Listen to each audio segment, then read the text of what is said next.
59. My roof is 54. 26 and a half. That should work.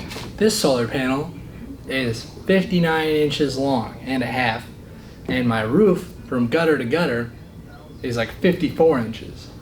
Now there's room past that gutter where this does technically fit. But I don't want to like cover up the rain gutter. This process so far is the biggest pain in the ass headache.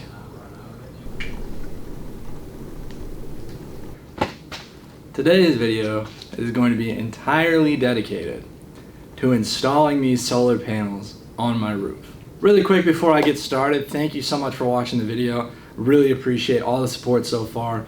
If you want to subscribe and watch more van build videos, I'm gonna have plenty more coming, so follow along if you want to. There's plenty of people take these flat solar panels and just tape them to the roof. They just, boom, they're done, flat onto their roof. I don't really want to do that. I think that I will eventually want to service these in some way, shape, or form eventually down the road. These things don't last forever. And I also want some airflow under the solar panel.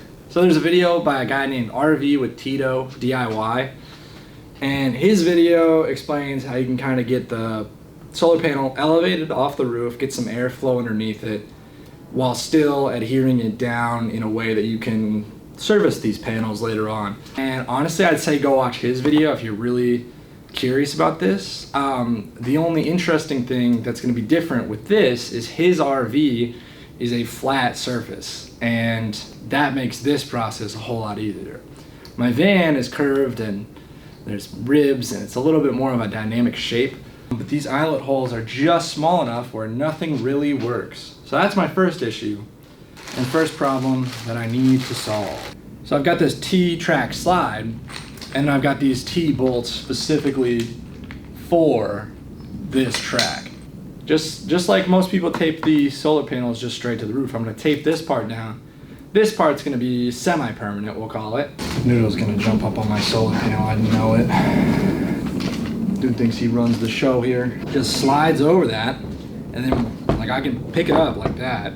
But this will go like that, and then it'll just connect to the other slide and add some rigidity to this. So yeah, let's get these screwed in. I'm pretty confused because the other one went in real easy. Watch, the middle ones are a quarter, but the outside ones are no. Noodle. This is what I gotta work with.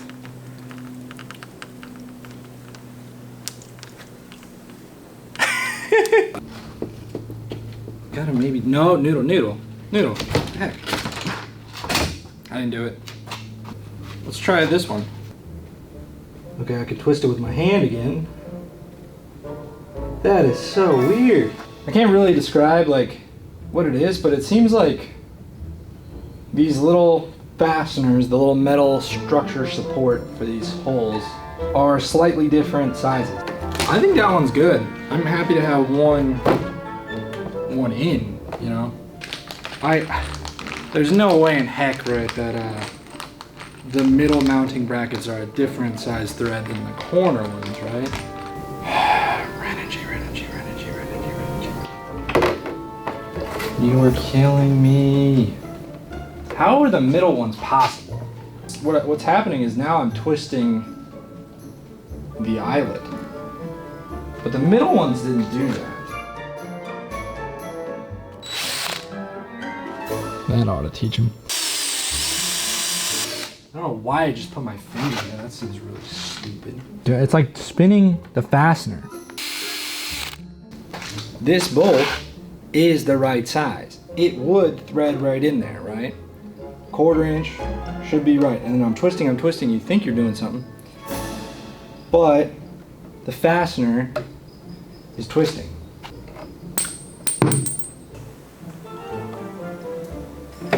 It's seriously, it's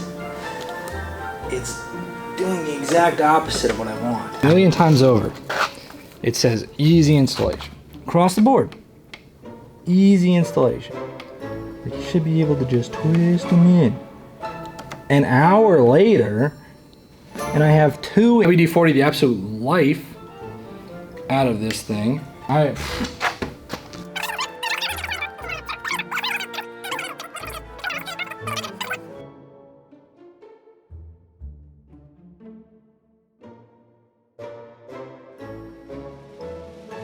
the answer to the spinning crappy eyelet thing that they put in there was a metal file on a drill, and then just basically filing down that hole because you couldn't drill it out, couldn't step up drill it out, so the thing would just spin.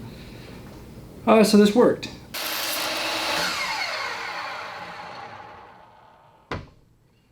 Yeah, it cuts pretty much like butter. So now I've got a piece that should be exactly the size of the solar panel. I'm going to double check and then I'm going to cut the rest.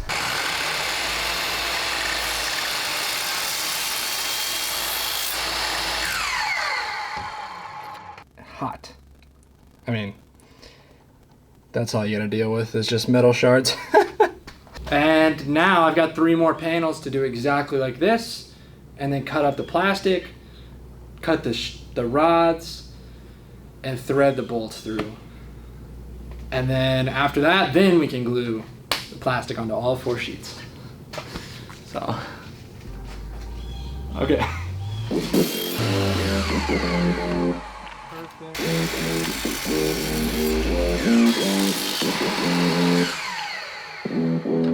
That was really hot.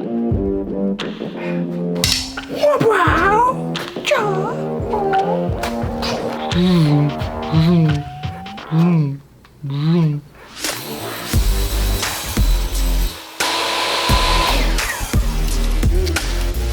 Well, like, look at that.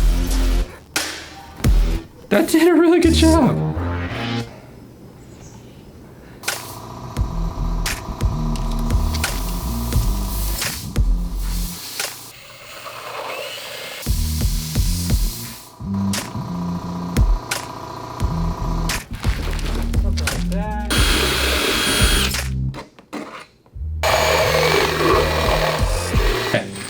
So I've just got to do this last panel now. But I was gonna say, whoever did that one, great job. To the 5 other people that worked on this and obviously made different sized holes.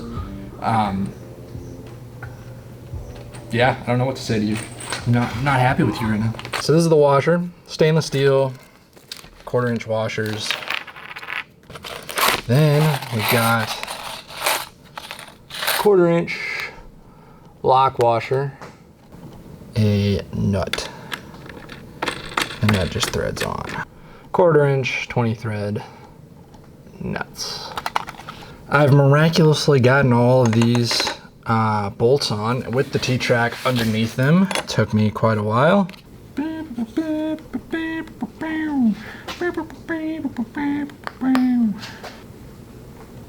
This is going to be pretty much right in the middle, flush with that. I know they're supposed to put like a lot of weight on it, but let's gonna put that on there for now.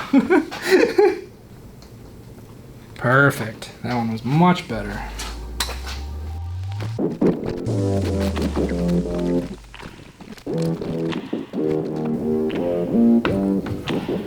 Okay, so under these boards and plastic is solar panels. I'm adhering these plastic squares onto the bottom of the solar panel just to give it hopefully some longevity so it's not directly touching the van.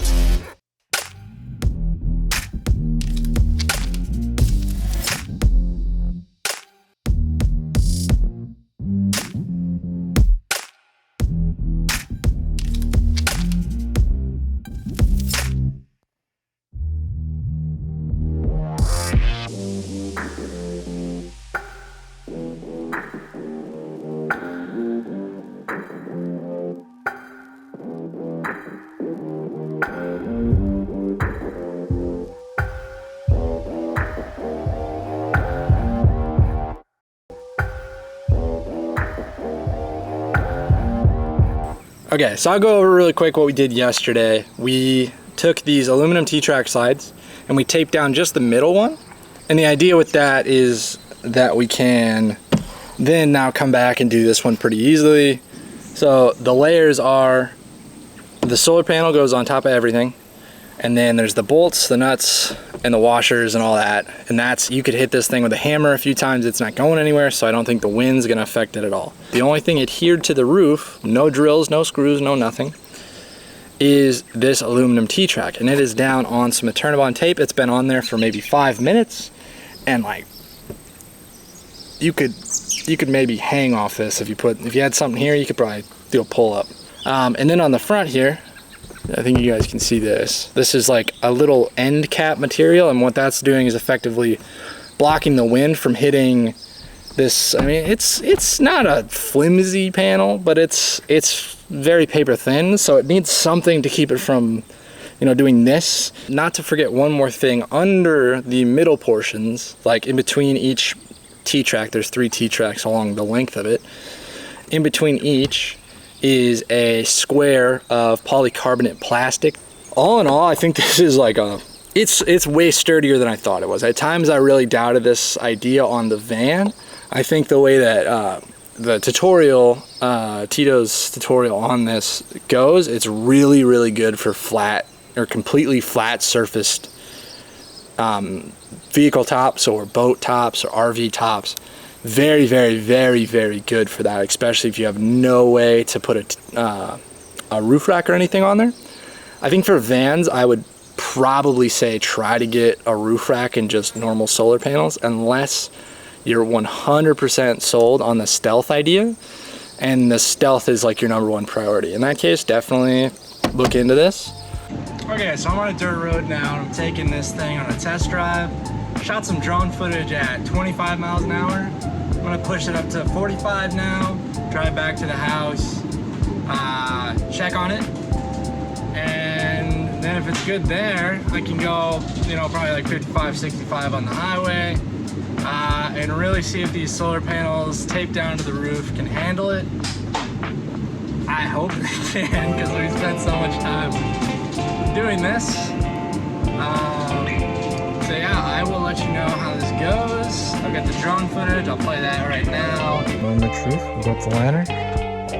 See if I still have 4 solar panels, or if I have 3. Sounds like 4 to me. Took those at 65 miles an hour, and they're still all on there. One place, the end cap's still on there, which is good. Debated whether that was good or not. The end receptacle thing is still on there. Okay, driving 65 miles an hour was a success. You can't move those at all. So you all have now seen me drive this van. It's sturdy, they're on there. I've been pretty happy with this. I don't think I have any complaints about the stickiness to the van. I don't see them going anywhere anytime soon. I don't think any of these panels are gonna fly off, in my opinion. So I really like this method. However, I was gonna end this video by wiring the panels and showing you guys how I did that and put it into the van, which I've done. However, I did it in a way that's probably gonna burn my van down if I leave it like that for too long. So I'm gonna change that, and I'm gonna do a video on wiring solar panels in a way that makes sense for a van, and all the little nitty-gritty details that, like, if you're not paying attention, if you're like me and you don't know anything but you did a lot of research, you might make mistakes on. So I'm just gonna kind of leave that to next video, so stay tuned for that. Subscribe if you want to, you know, see that pop up on your feed. Otherwise, I really appreciate you all watching, and yeah, take care, guys. The tape, Kirby, it's just tape. There we go. Okay, so then I'm just gonna take the plastic off. Oh, what are we doing? What's happening? That is weird. I've never had that happen. I don't think a lot of people probably have had that happen.